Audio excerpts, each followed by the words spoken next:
உயிர் பிரியும் நேரத்திலும் மாணவர்களுக்கு கோடிக்கணக்கான சொத்தை தானம் செய்த பிரபல நடிகை யார் தெரியுமா? வெள்ளித்திரையில் குழந்தை நட்சத்திரமாக நடித்த பலர் பின்னாளில் பிரபல நடிகர் நடிகைகளாகவும் அல்லது குணச்சித்திர கலைஞர்களாகவும் மாறுவது உண்டு. தமிழ் சினிமாவில் திரையில் தோன்றுவதற்கு திறமை முக்கியமாக இருந்தாலும் அதிர்ஷ்டமும் தேவை என்றால் நிச்சயம் மறுக்க முடியாது. சினிமாவில் நடிக்க ஒரே ஒரு வாய்ப்பு கிடைத்தால் போதும் செலிபிரிட்டி ஆகிவிடலாம் என்று பலரும் நினைக்கின்றனர். ஆனால் திரையுலகம் அனைவரும் நினைப்பது போல கவர்ச்சி உலகம் அல்ல. சில நடிகர்களின் வாழ்க்கை பக்கங்களை பார்க்கும்போது பல முடிவில்லா கண்ணீர் கதைகள் இருக்கத்தான் செய்கிறது. இங்கு நாம் பார்க்க போகும் நடிகை தனது அழகுக்கு பெயர் போனவர். பல முன்னணி ஸ்டார் நடிகர்களும் இவருடன் ஜோடி போட போட்டி போட்டுள்ளனர். பிரபல நடிகையாக வலம் வந்தவரின் வாழ்க்கையில் விதி விளையாடியதால் பல இன்னல்களை அவர் சந்தித்தார். யார் அந்த பிரபல நடிகை? அவரது வாழ்க்கையின் வெளிவராத பக்கங்கள் என்னென்ன? பிரபல நகைச்சுவை நடிகர் கிருஷ்ணமூர்த்தி மற்றும் கர்நாடக இசை பாடகி எம்எல் வசந்தகுமாரி இவர்களின் மகள்தான் நடிகை ஸ்ரீவித்யா. ஸ்ரீவித்யா பிறந்து ஒரு வருடம் கழித்து விபத்தின் காரணமாக அவரின் தந்தை கிருஷ்ணமூர்த்தி உடல் நல குறைவால் பாதிக்கப்பட்டார். இதன் காரணமாக குடும்ப பொறுப்பு அனைத்தையும் அவரது மனைவி எம்எல் வசந்தகுமாரி பார்த்துக் கொள்ள நேர்ந்தது. குடும்பத்தின் பொருளாதார நெருக்கடியால் தனது 14 வயதில் திரையுலகிற்குள் நுழைந்தார் நடிகை ஸ்ரீவித்யா.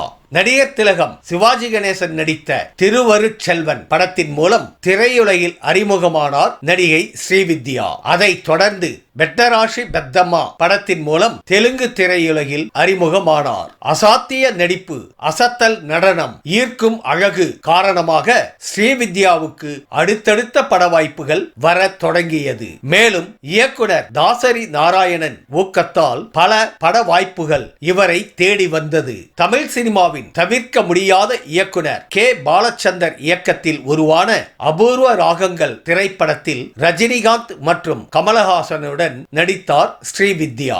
இந்த திரைப்படம் வெளியாகி பெரும் வரவேற்பை பெற்றது. இதையடுத்து இந்த படம் தெலுங்கில் ரீமேக் செய்யப்பட்டது. தமிழ், தெலுங்கு 2 மொழிகளிலுமே நடிகை ஸ்ரீவித்யா தான் கதாநாயகியாக நடித்தார். அப்போது பல படங்களில் ஸ்ரீவித்யா மற்றும் கமலஹாசன் இணைந்து நடித்தனர். ரியல் வாழ்க்கையில் மட்டுமின்றி ரியல் வாழ்க்கையிலும் ஸ்ரீவித்யா, கமலஹாசன் இருவரும் ஒருவரை ஒருவர் காதலித்து வந்தனர். ஸ்ரீவித்யாவின் தாய் இவர்களின் திருமணத்திற்கு ஒப்புக்கொள்ளாததால் இருவரும் தங்களது காதலை முறித்துக் கொண்டனர். அதன் பின் 1978 மலையாள இயக்குனர் ஜார்ஜ் தாமஸ் என்பவரை திருமணம் செய்து கொண்டார் ஸ்ரீவித்யா. திருமணத்திற்கு பிறகு தனது கணவரின் விருப்பத்திற்கு ஏற்ப தனது சினிமா வாழ்க்கையில் இருந்து விலகினார். ஆனால் திருமணத்திற்கு பிறகு இவரது வாழ்க்கை தலைகீழானது. நிதி சிக்கலால் மீண்டும் சினிமாவிற்கு நுழைந்தார் ஸ்ரீவித்யா.